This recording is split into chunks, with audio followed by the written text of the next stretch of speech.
क्या कर रहा हूं मैं? दर्पण में देख रहा हूं। आप लोग भी प्रतिदिन देखते होंगे, परंतु प्रतिदिन अपना मुख देखने के बाद भी उस पर लिखी एक बड़ी सीख देखना भूल जाते हैं। अब आप कहेंगे कैसी सीख? तो जाइए, एक बार फिर से दर्पण के सामने जाइए और मुख खोलकर देखिए, क्या दिखेगा? दंत पंक्ति और जीभा, है ना?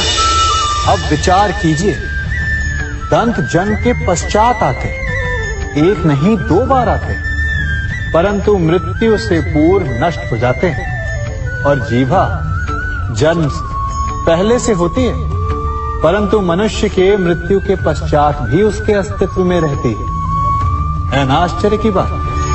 दंत कठोर होते हैं, जीभा कोमल, परंतु फिर भी दंत नष्ट हो जाते हैं, जीभा नहीं होती।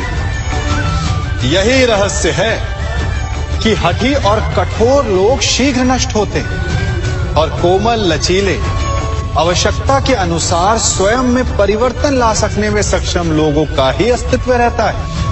अर्थात परिस्थितियों के अनुसार स्वयं को लचीला बनाना सीखिए और आपका जीवन सरल हो जाएगा।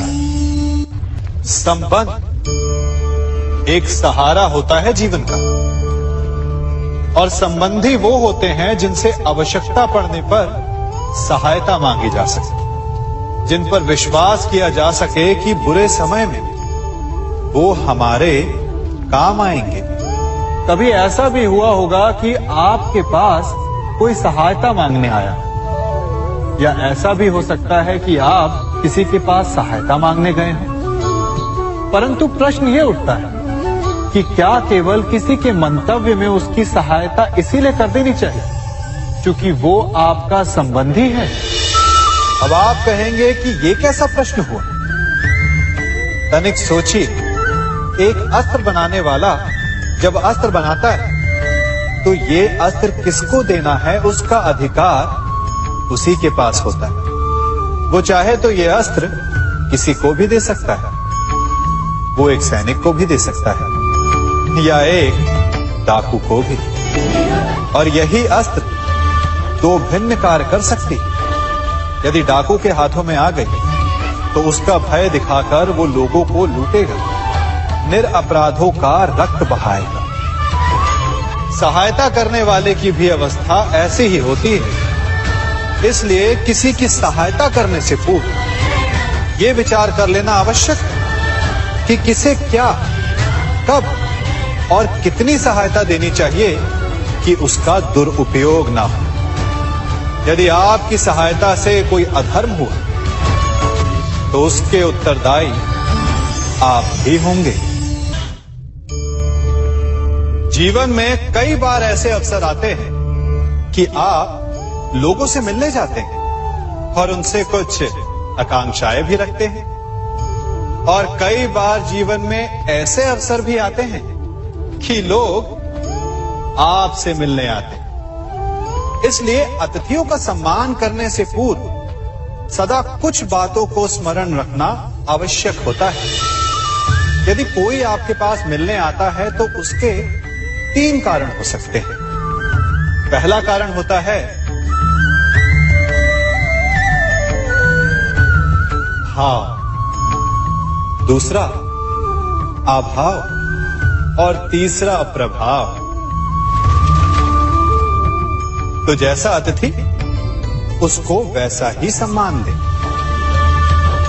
यदि आपके पास कोई भाव से आए तो उसे केवल आपका प्रेम चाहिए, आपका सानिध्य चाहिए, और यदि कोई अभाव में आया तो उसकी उतनी सहायता अवश्य करें जितना आप करने में सक्षम हो, परंतु इतनी अधिक भी ना करें कि वो उस सहायता का दुरुपयोग कर बैठे। और यदि कोई प्रभाव में आया तो स्वयं पर अभिमान ना करें, क्योंकि कभी ना कभी जीवन में आप भी भाव, अभाव और प्रभाव के चक्रव्यूह में फंस सकते हैं।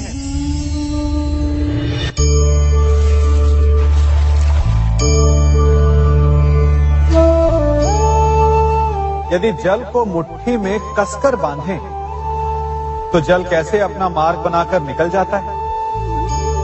इसी धारा की भांति यही अवस्था हमारे अपनों के साथ भी होती है। अधिकतर हम जिनसे प्रेम करते हैं, हम सदा उन्हें अपने समीप रखना चाहते हैं, स्वयं से दूर नहीं होने देना चाहते।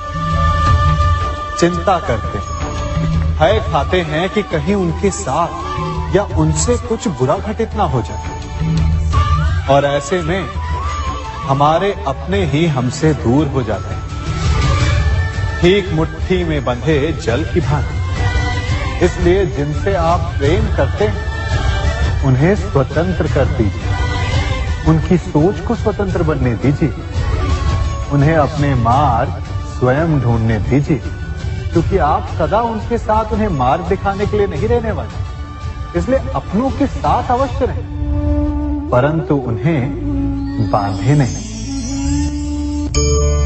जन्म के पश्चात बालक जब पहली बार अपने नेत्र खोलता है, तो उसका मन उत्सुकता से भरा होता है कि ये संसार क्या है, उसे क्या दिख रहा है।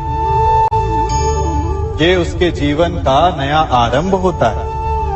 परंतु जैसे हम धीरे धीरे बड़े होने लगते हैं, अनुभव अर्जित करते हैं, हमारे मन की उत्सुकता, हमारे जीवन का चाव होने लगता है।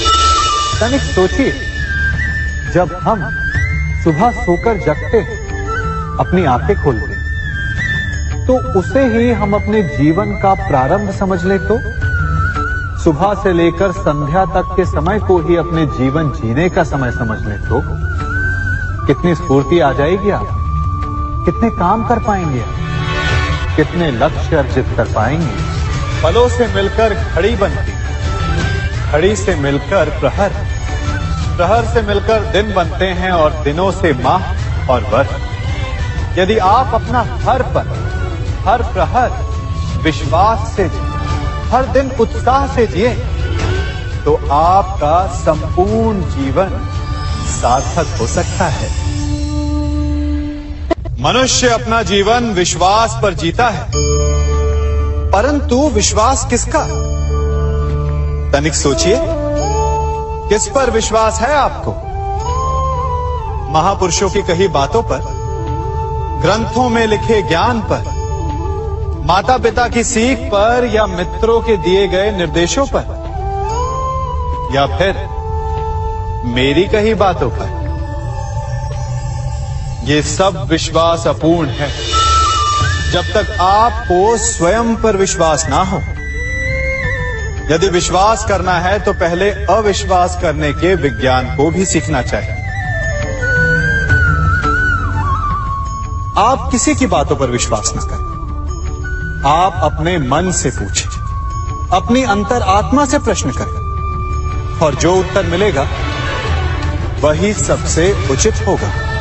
जब आप अपने मन, अपनी अंतरात्मा पर विश्वास करना सीख जाएंगे, तो नीति ज्ञान सब आपके भीतर से स्वतः उमड़ेगा। और यदि आप स्वयं पर ही विश्वास ना कर पाए, तो धर्म ग्रंथों में लिखे श्लोक, महापुरुषों की वाणी, माता पिता की सीख या मित्रों का निर्देश कोई भी लाभ नहीं दे पाएगा। एक पिता होने के नाते आप अपनी संतान के लिए क्या करते हैं? उसके लिए बहुत सारी सुविधाएं जुटाते, बहुत सारा धन कमाते हैं, है ना?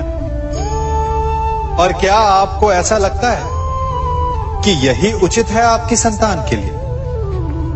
इस पंछी को देख रहे हैं,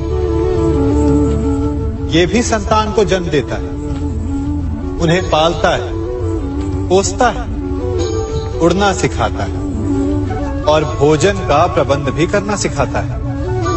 परंतु उनके बड़े हो जाने के बाद उनके लिए अलग से घोंसला नहीं बनाता। क्यों?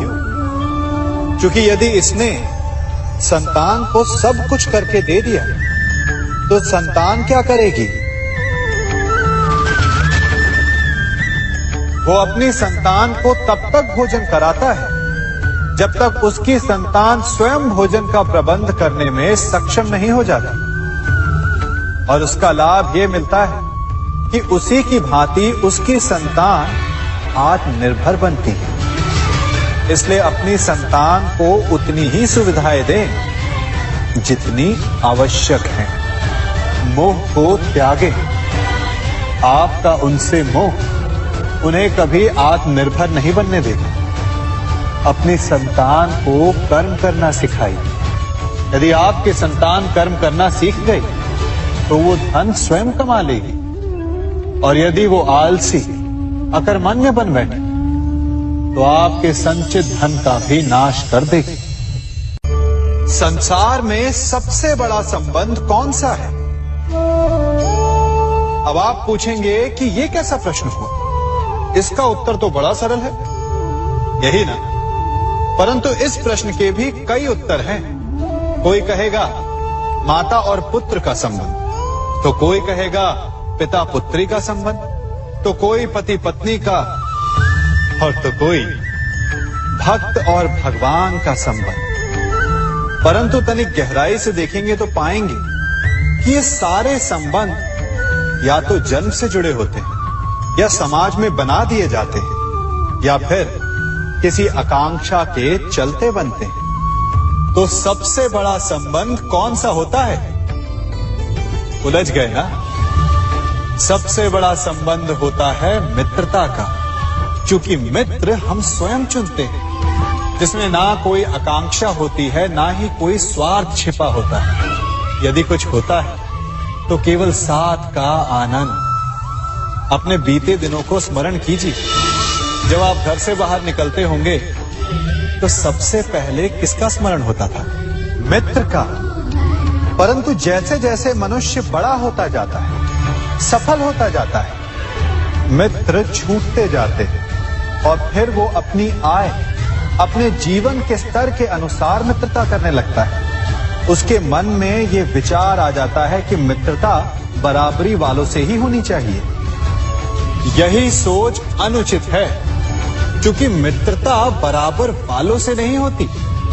मित्रता हमें बराबर करती है। इसलिए नए मित्र अवश्य बनाएं, परंतु अपने पुराने मित्रों को भूलिएगा मत।